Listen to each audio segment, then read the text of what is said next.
This is The Reason Interview with Nick Gillespie, a libertarian podcast where I go deep with the artists, entrepreneurs, politicians, and visionaries who are defining the 21st century. Today's guest is Lionel Shriver, the provocative writer best known for novels like We Need to Talk About Kevin, The Mandibles, and most recently, Mania. We talked a few days after the assassination of Charlie Kirk, an event whose lasting significance she cautioned against overinterpreting. We want tragedies to mean something, she said, and maybe they don't. Shriver offers cutting critiques of Gen Z socialists, Tucker Carlson, Kamala Harris, and Donald Trump, who she says is devoid of any firm principles. In a New York Times op-ed a decade ago, she thanked Rand Paul for nominally refurbishing libertarianism so that it's halfway respectable, but now she says the term has become too tarnished as far right. She tells me she is one of those sad people who occasionally still says she would like a smaller government, and she isn't interested in massive social control. Yet Shriver herself seems to be growing more conservative, making dismissive comments about the trans thing and arguing against large-scale immigration, which is also the topic of her next novel, titled A Better Life and due out early next year. This Q&A was recorded live at an event in New York City. Here is The Reason Interview with Lionel Shriver. Lionel Shriver, thanks for talking to Reason. I wouldn't be anywhere else this evening. All right, that's a faint praise, perhaps, but singular. So thank you very much. Let's start first by doing a little bit of biography. You and I were going to talk at this event a year ago, but you were recovering from back surgery, was it? Well, it was a 1-2 punch. It was major back surgery, which triggered Guillain-Barré syndrome. And for those of you who don't know anything about it, you don't want to know anything about it. So yeah, it turned me into an amoeba.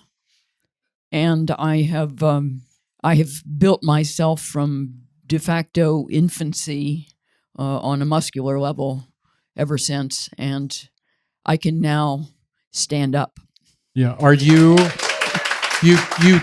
wrote earlier this year in the Free Press about your comeback from that. Can you talk a little bit about that? And what does your willingness to do the work to come back from a very debilitating illness, what does that say about your character, and does it give us an insight into your fiction and essay writing? All it says about my character is that I have been in exercise nut from an early age, and it turns out that it's fortunate that I remember how to do sit-ups, because to begin with, I actually used to do 500, and I couldn't do one, wow. Not one.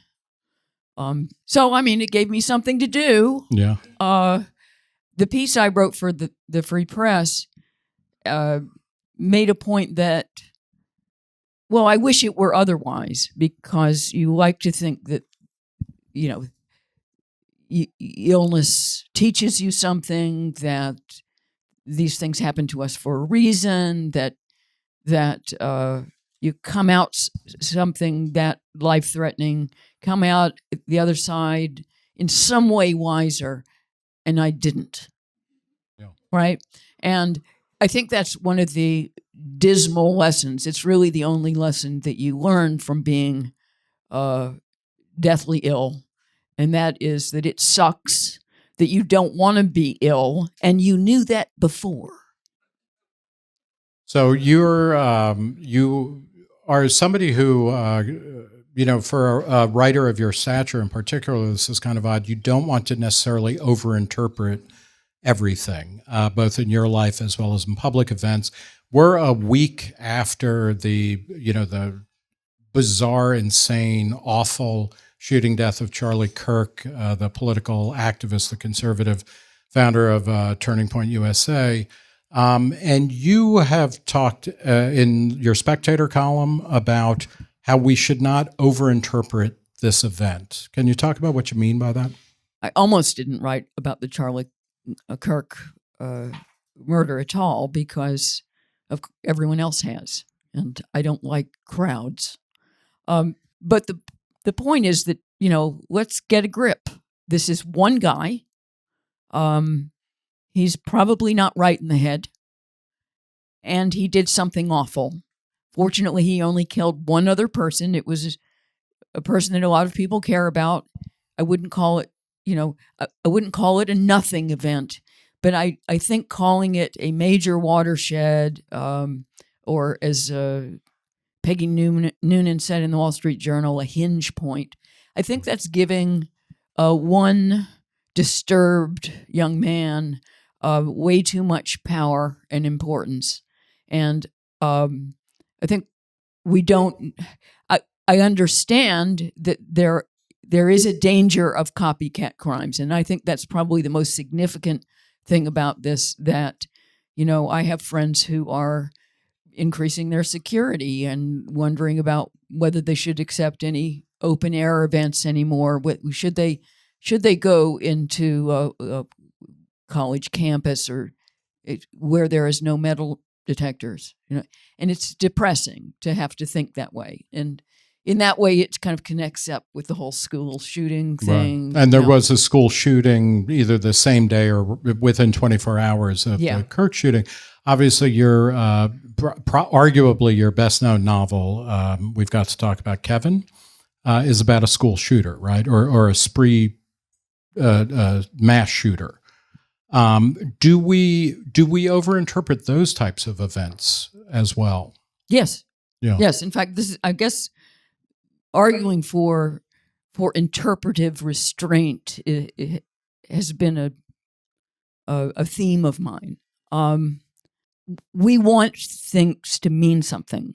We want tragedies to mean something. It's the same thing with the illness, and maybe they don't. And to constantly try to derive lessons is to make these events more important, is to give the culprits too much power, and the lessons have tended to be lame. I mean, that we went through a period we can't it's video games were to blame, or the parents are to blame. That's where the book comes from. Right. I mean, that impulse, because it's a novel that's written from the perspective of the mother of the killer, and she's wondering whether it's all her fault. And the blame game is part of the ritual of taking these events apart. But I think it's mistaken. I think I am sympathetic with the urge. Obviously, a novelist or a writer of any sort is a glutton for meaning. And we all are. And that people who read the newspaper want to know what it means. But sometimes it's important to realize it doesn't have to mean anything. And in fact, that's the only thing that we've got power over once it's already happened, is to decide on our own, I'm not going to accord this too much importance. I view this as sad, and I am going to move on from it, and I'm not going to read too much into it. You spent a formative part of your life living in Northern Ireland when the Troubles were right? Were actually occurring. How do you it's clear that the violence between, the warring factions in Northern Ireland, which ended in the 90s, but that was the meaning of the time, right? For the people who were living there, you could not escape it. How do you sort out something like that, which needs to be paid attention to, or needs to be given a meaning and kind of a solution so you can end it, versus these other events which are clearly cataclysmic on some level, but you're arguing, and I think pretty persuasively, that they don't necessarily add up to a hinge point in history or anything. Well, what was interesting about living in Belfast for 12 years, and I wrote about this at the time, was it was a society that had become completely dependent on conflict, and it was how people understood each other. It's also how people understood themselves.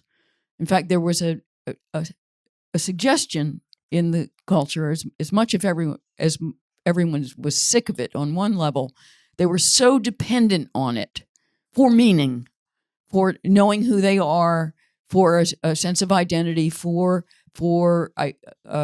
having a community, having people on your side, and also knowing who the enemy was. It was all neatly laid out. And it was disturbing because it meant that nobody was really on a kind of primitive level motivated to make it stop. It is one of the reasons it went on for so long. And I recognized some of the same polarizations and dependencies that are going on in this country. That divide between Republicans and Democrats, if that's how you choose to designate them, is so deep that we are developing the same impulse to perpetuate it because it's an entertainment. Yeah, where does it come from? Or I guess where do you think it came from in Ireland, in Northern Ireland, and where is it coming from here? Are they the same sources? Where the only identity that is meaningful or is salient in people's daily lives are your, Catholic or your IRA or your ultra provisional, which are like two choices that nobody in their right mind would pick, right? And I think we can say, maybe in this audience, if your only choices are between being a Republican and a Democrat, like you really have very little to live for. So, why are we doing this? And why do you think, I guess, forget Ireland, that's, it's over, it's been taken care of. But, why are we doing that in America where we have so many things to pass our time with? We have so much money, so much opportunity, so much ability to create whatever world we want to live in. And then we're going to, the rankest form of political, kind of conflict.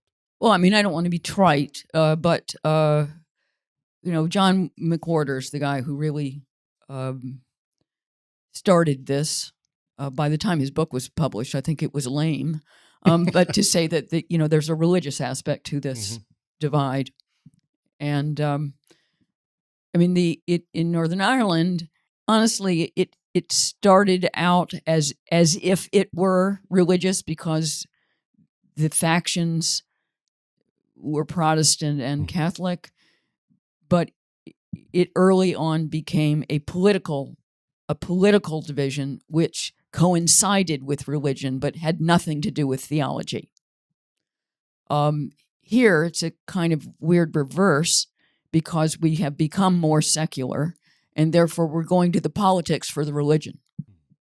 And so is there, I don't know, then do we have to wait for a religious war that ends with total domination of one side? Or, if the Republican-Democrat divide, which is intense and, simultaneously is more intense for the people who are doing it, but fewer people are identifying as either Republican or Democrat, how do we get out of this? I imagine something else will come along. China will invade Taiwan, and kind of that sort of messes up the divide.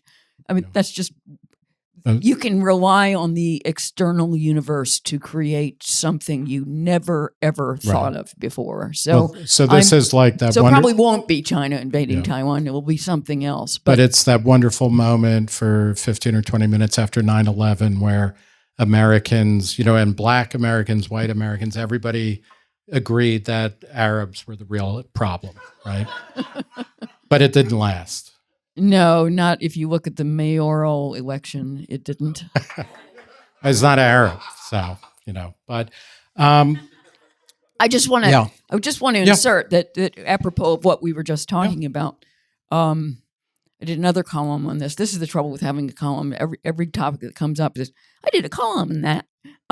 At least I'm about to say, well, I tweeted about that, which is an even more degraded form of discourse. Right. I don't understand how grown-up people can say tweet. But you really are recovered. I did a mea culpa right around the time that Trump was elected, and it was, I'm not sure that woke is dead. It would be nice. but I had to confess that being, in the anti-woke faction for the last decade, I had developed a certain intellectual and even emotional dependency on being anti-woke.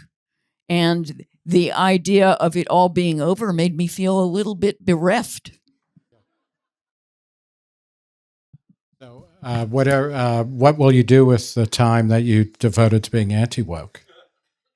Do you have a hobby? Knitting. Yeah. Okay. Well, and even that got caught up in various kinds of political correct wars. So That is exactly true. Yeah, isn't that strange? What are we? Talk a little bit about your kind of intellectual and art aesthetic formative years. Are we living in a world? Just when you were talking, I was thinking, oh, this is like Eric Fromm's Escape from Freedom or something, where people will do anything other than just get on with living their lives in a functional, productive, positive way. And so they cling to these old, worn out identities that are kind of neurotic and keep you from being happy. Where did your not your anti-wokeness, but your independence of thought and your willingness to say what you think, where did that come from? Who are your novelist heroes? Things like that. Well, those are two different questions. Okay. I think moving to Northern Ireland had a big effect on me. Previous to that, I had gone through a period after university. I wasn't really that political. And I'd also rather lazily assumed my parents' politics. That's you go one way or the other. I started rebelling against my parents' politics rather late in the day. Northern Ireland, it became, I went there in a state of innocence, or you could even say stupidity. I really didn't know anything about it. I wanted to set a book there, and I wasn't motivated politically. I'd fallen in love with the wrong man. So many books come from that. Yeah. A lot of them set in Ireland too. Yep. Yeah. Funny that. Yeah. And it didn't take me very long to figure out who the baddies were, and they were the people who were murdering others. I mean, it was pretty simple. And while the loyalists on the Protestant side, they were totally disagreeable, and their murders were often horrific, but they didn't kill as many people, and they had a hapless aspect. You ended up kind of feeling sorry for them. They weren't good at it. Whereas the IRA, very organized, and also just incredibly self-righteous, and at the same time they were thugs. And I had something to do with the leadership a little bit, the second in command, not Jerry Adams. And he proved himself to be a very unpleasant character. They were all disagreeable, and I felt that the Democrats back home completely misunderstood the situation, and there was something about making up my mind about a completely different polity by myself, reading and talking to people and seeing what this place was like on the ground, that broke something with my political heritage. And ever since, I've been making up my own mind, and I'm grateful for that break. You, in 2016, this was, I don't even know if it was when Trump had actually won the nomination or not, but in the New York Times, you wrote a piece thanking Rand Paul for kind of presenting an alternative set of politics that, and I think your language was something along the lines, or the idea was that he allowed us to have a different conversation than what was going on. Could you talk a little bit about what you found appealing about him? I mean, what I found appealing was that I had become alienated. By the way, I've got lots of company on this score now, alienated from both the Republican and Democratic parties. So Rand Paul offered an alternative, and in the piece that you're thinking of, I went through all of my major opinions on the issues of the day, And I felt that they had a certain coherence in and of themselves, but they did not fall neatly into a Democratic or Republican camp. Can you sketch those real quickly, or some of them? Oh, I mean, broadly, I'm a social liberal, though I draw the line at the trans thing because I think it's a little sick. But I'm an economic conservative. I'm very concerned about debt. I would like, and I, I'm one of the sad people who occasionally still says they would like a smaller government, please. Yeah.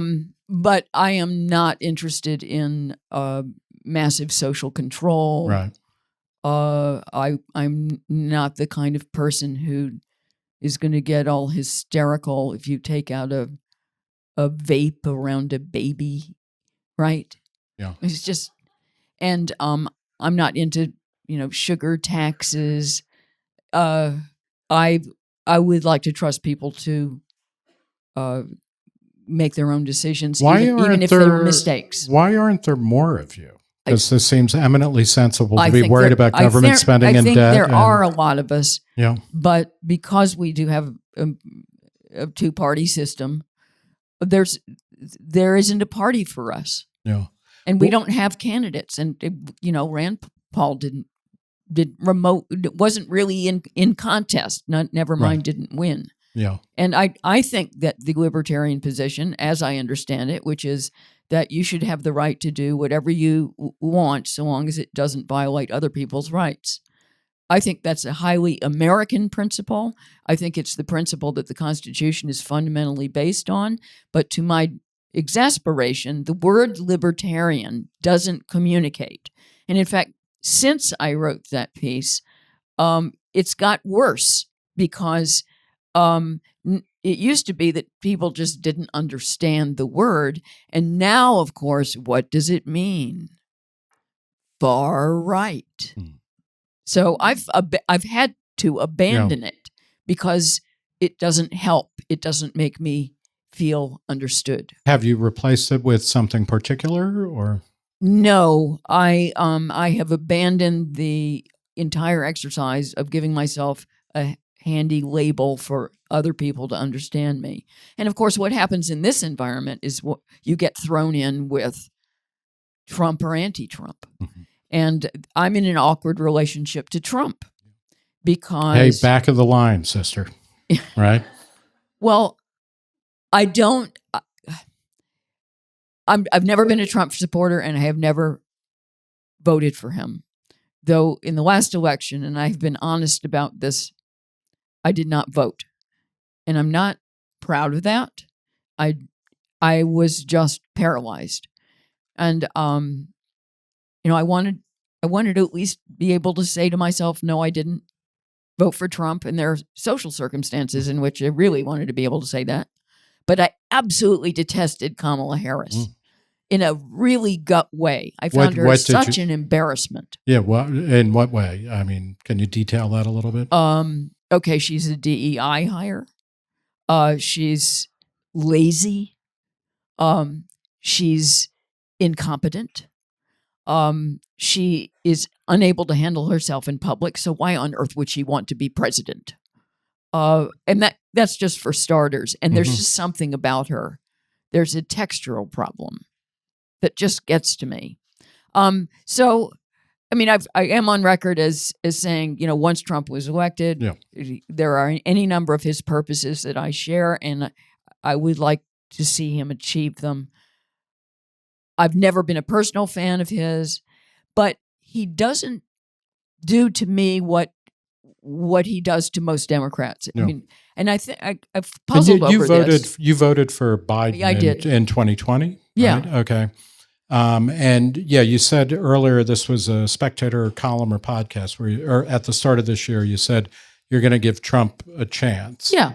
What are you, what are we, 800 months into the second Trump term, or it just feels that way? But, what are you judging him on and how's he doing? Well, I'm judging him on results, and I'm not exactly thrilled with the results because all these executive orders can be reversed on a dime on day one if we have a Democratic president again. And so I'm exasperated that in terms of the elimination of DEI, I'm especially concerned about the immigration situation. I want a new immigration bill, and not to give everybody amnesty, because that way lies perdition, i.e. many more people coming in and waiting for the next amnesty.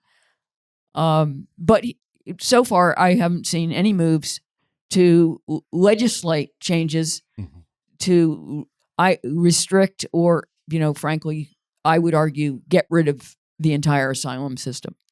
As somebody who has talked a lot about being a free speech absolutist or a maximalist, do you worry at all that Trump, and particularly, I mean, it's only been a week, but in wake of the Charlie Kirk assassination, both he and people in his cabinet are talking about going after people who are using hate speech. They're talking about investigating the vast archipelago of left-wing extremist organizations, which Stephen Miller says includes the Democrat Party. To go after them and disrupt their funding. Trump has called for the ABC and NBC to lose their FCC license. Do you worry at all about his feints towards really shutting down speech? Sure, I do. I mean, it's no more attractive on the right than it is on the left, and this is the wrong direction to go. One of the problems with Trump is that, and this is always dangerous because you fall into talking about Trump and then you're just in this pit.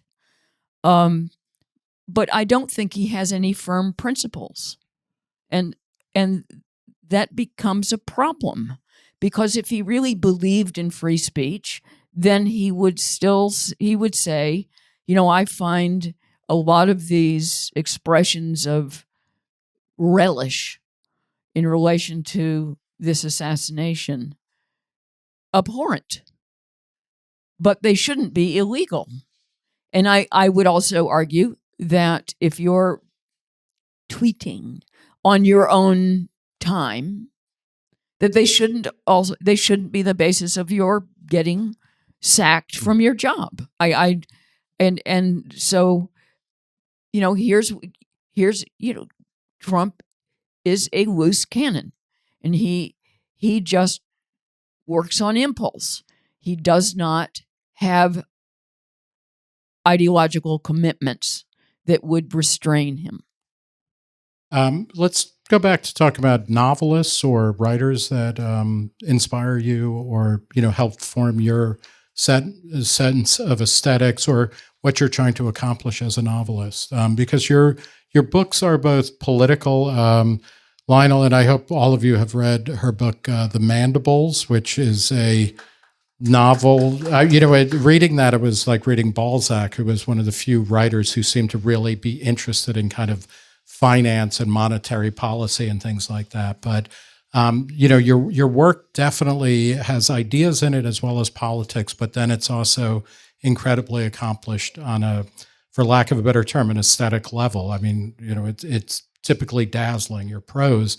Where does that come from? Who did you read and who did you model yourself on? I'm not sure all the writers that I have admired necessarily fall into the same camp, but I like writers who have complex characters, who have ideas, but that are, those ideas are warped by who they are. I like the intersection and interaction of politics and the personal, and I like fallen characters, downright dislikable characters. So one of my favorite novels is Richard Yates. He's dead now, but he definitely wrote about fallen characters. And he's probably best known for Revolutionary Road. Yes. Yeah, which is an amazing book. It takes place in terrible universe, right? A terrible moral universe. What do you see him as kind of capturing something about the anime or alienation of post-war America, or is it less his themes and more his description? They're just of really everyday good life? books. Yeah. And I'm not a literary critic for a reason, because I don't like to Yeah. over-explain Yeah. my enthusiasms. Okay. I was a longtime admirer of Edith Wharton, Mm-hmm. who definitely did capture her time, and I think is Also didn't like immigrants very much. really. Yeah, absolutely. There's a reason she ended up in France, and why her depictions of, let's say, ethnics in New York are based in physiognomy as much as anything else. Okay, I'm not completely comfortable saying I don't like immigrants. Yeah. In fact, one of my problems with the whole argument is that it's always couched from the left in terms of you don't like the people. And when you want to talk about the phenomenon and how many people can we absorb from somewhere very different, et cetera. So that's just a rhetorical habit that I resist. Great. Let's talk about Mania, and then we'll talk about your forthcoming book, which is about immigration in America. Mm-hmm. With Mania, can you quickly sketch the setting of the book and the terms of it? Sure. Mania is my most recent novel, and it came out about a year and a half ago. It's set in an alternative 2011 because I identified a series of social hysterias that we have been hit by over and over again, starting in about 2012. So I wanted to get behind them. The hysterias you are all familiar with. The fetishization of transgenderism started about 2012. There was the Black Lives Matter hysteria. There was the Me Too mania. COVID itself was a mania. I would argue that the climate change thing is also a mania. But I was interested in the phenomenon of the social mania, and therefore, rather than choose one of these to write about, I made up my own. So instead, in 2011, it suddenly seizes the Western world that, lo and behold, there is no such thing as variable human intelligence. We are all as smart as each other, and any difference in what we seem to know or can do is just it's a processing issue. And so that the discrimination on the basis of intelligence becomes as taboo as racism, right? So you can't discriminate against dumb people. And that would be in the universities and in employment, or certainly in social circumstances. So, and there's a whole raft of language that you can't use anymore. Obviously, you can't call anyone stupid, but you also can't have a dumbwaiter. Yeah. Well, and so this is the mental parity movement, yes, right? Which it's incredibly, one of the true joys of the novel is when people are kind of searching for words to explain the obvious thing, because if they say what they really mean, then they'll run afoul of the law. That novel, I mean, it seemed perfectly pitched for the moment that you published it. Have we gotten past that, or do you think we are stuck in that mode, or a slight variation of it? We might have got past it if I had written about one of the previous manias, but because we are, as a species, clearly prone to believing absolutely anything because everyone else believes it, that book is going to be eternally relevant. Mm-hmm. And also, the book is not merely about what I concede is a satire, but it's also about a friendship between two women, and they deal with this new mental parity movement very differently. one of them is appalled and pissed off and naturally rebellious and doesn't want to go along with it. And then there's her friend is inclined to be more opportunistic about it and to use it to advance her career. You can imagine, perhaps, which of these characters I most identify with. There's also a generational component to it, right? I mean, because people who are younger and coming up in this world think differently about things than the people who remember the shift into the new mental parity reality.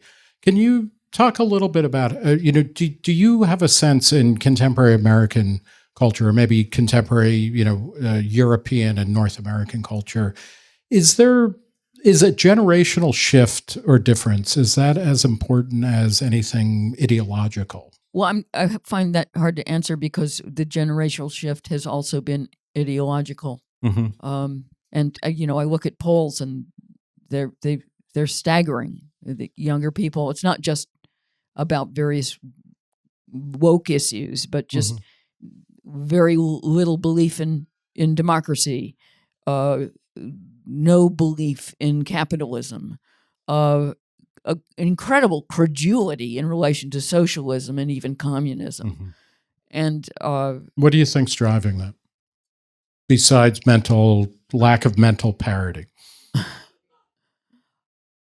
I think that young people believe that if we go for socialism, then people are going to give them money. Honestly, I think that's as simple as that. It's an opportunity to get other people's money, and they haven't grown up enough to realize that they're the people that are going to be providing the money, not the ones that are going to be taking it. So, I mean, there also, again, this is generational. There's incredible ignorance among younger people, and I'm overgeneralizing. And if there are actual young people in the room, I'm sure you're the exception. But they don't know anything about the Soviet Union. They don't know anything about Mao's China. They don't even know anything about Cambodia and the killing fields. They didn't see the movie. It was before their time. So how do we, I guess this is a broader issue, and you might be of interest to you, coming out of a Southern, background to some degree. How do we stay rooted in the past without becoming trapped by it? Because obviously we need to have some recourse to history so that we're not making the same mistakes over and over again. But it seems oftentimes that people who focus on history, you end up getting trapped in it. I don't think that's the problem right now. Mm-hmm. I think people in general, and especially younger people, know so little about history that they're not getting trapped there. Also history has, with younger generations, tended to be just a weapon, a tool that can be manipulated, and there's no respect for fact. And this is, of course, the internet world. Mm-hmm. So you can find someone saying something that happened. I mean, what happened in the past is what someone says happened. What Tucker Carlson has done with World War II, I find baffling. I have sometimes stuck up for him, and in the Fox days, I sometimes liked some of his stuff because I did agree with him on immigration. Yeah. But what is motivating him to go back and say, that Churchill was the bad guy?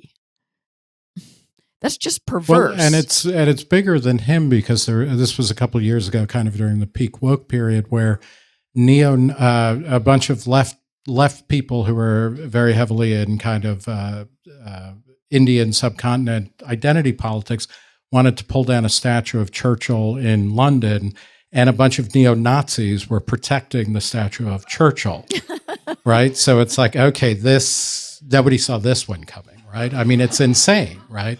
But that's where we're at. Is the recourse to that, I mean, it's like learning history, taking it seriously. But how do we actually make that happen? Or is there a way to make that happen?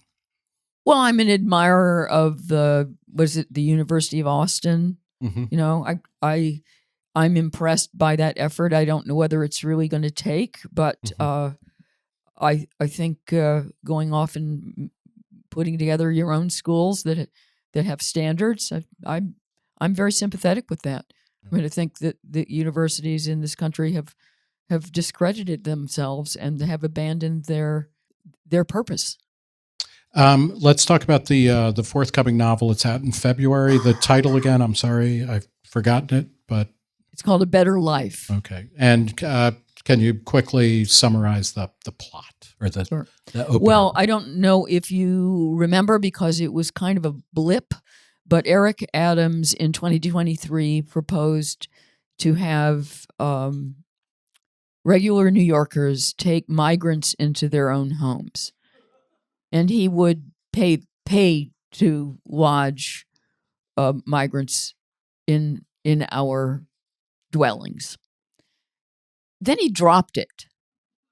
I didn't. I thought that was a great plot setup.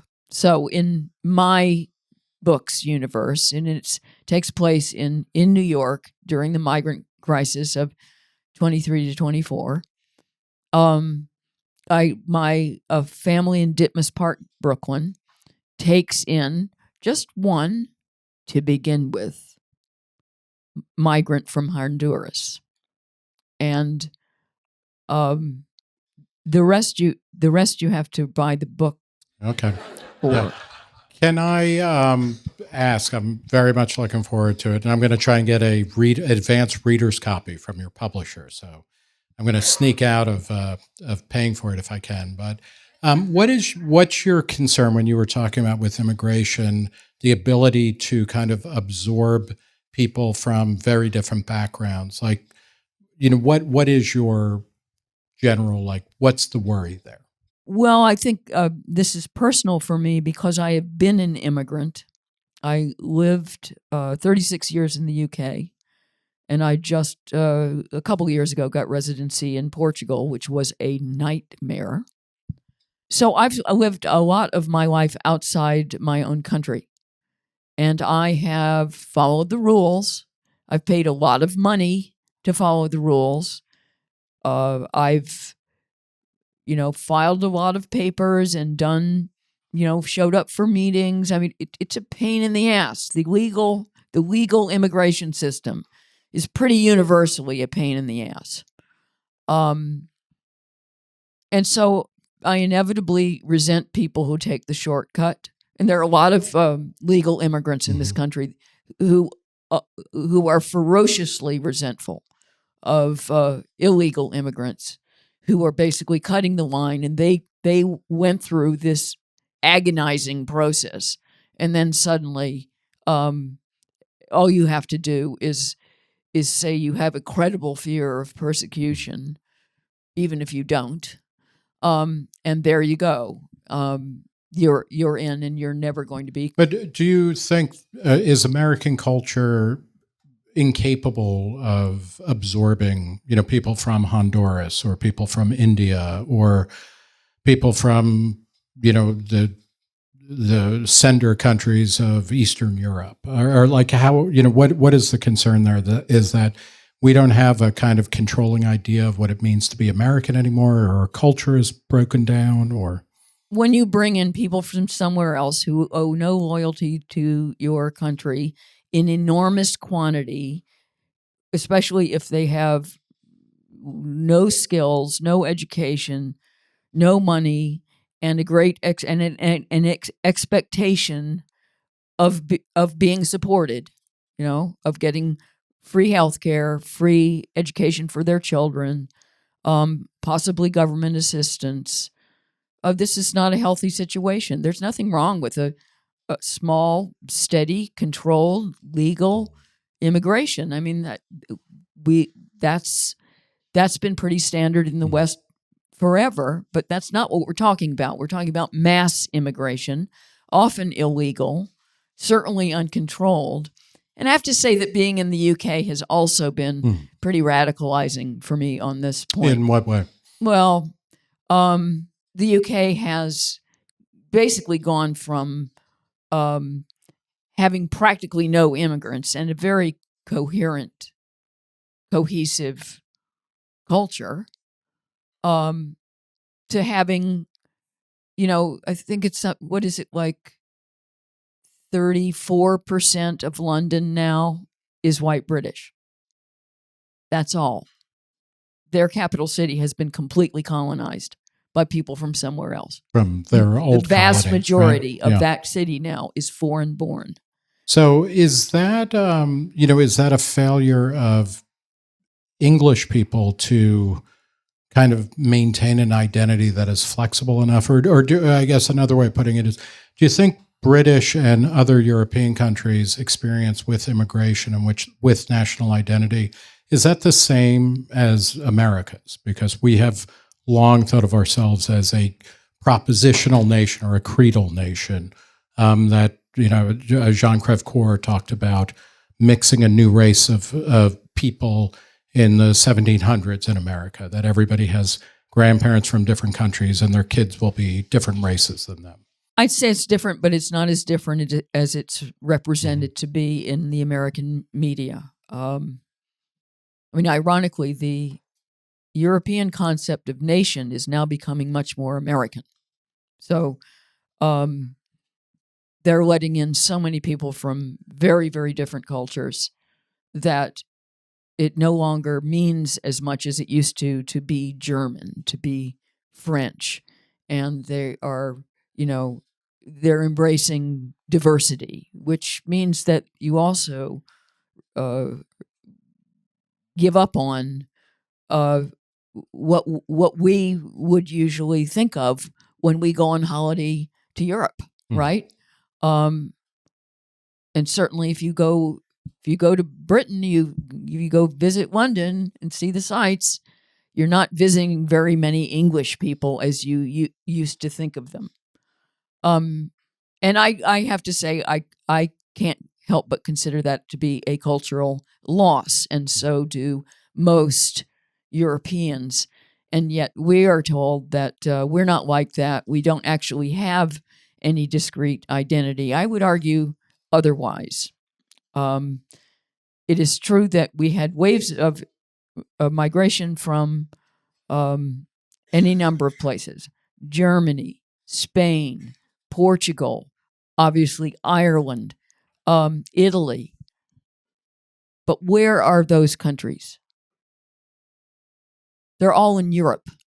So we went through an assimilation that was made, by the way, possible, especially by pretty much stopping immigration from about 1925 and 1965. Yeah. And that did wonders for this country in terms of knitting it together and giving people a sense of belonging to a single country. Well, we defined ourselves as a nation of immigrants once they stopped coming, right? I mean, ironically, yes, that's we correct. were able to. That's right. Kind of, But I would argue that we still we are going through a new transformation, which is not the same thing, because that core population of Europeans formed what we have traditionally thought of as Americans. And now we're looking at letting that go.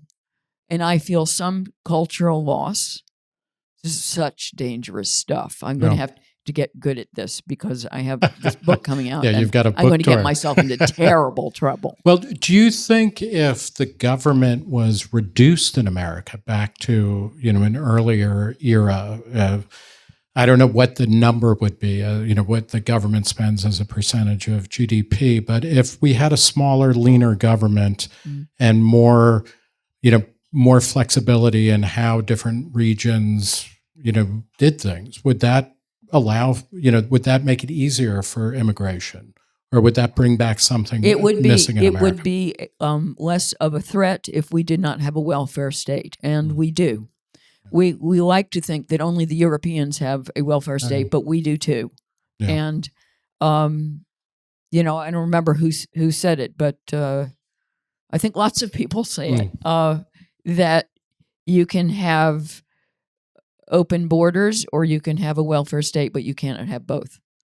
And that's what we saw during the Biden administration. Yeah. That's Milton Friedman that's attributed to him. You can have mass immigration or a welfare state. I like to say that I don't want to build a wall around the United States. I want to build a wall around the welfare state. So that, I'm with you on that. Yeah. Well, nobody's been very good at building walls lately, though, right? So we'll leave it there. I want to thank Lionel Shriver for talking tonight.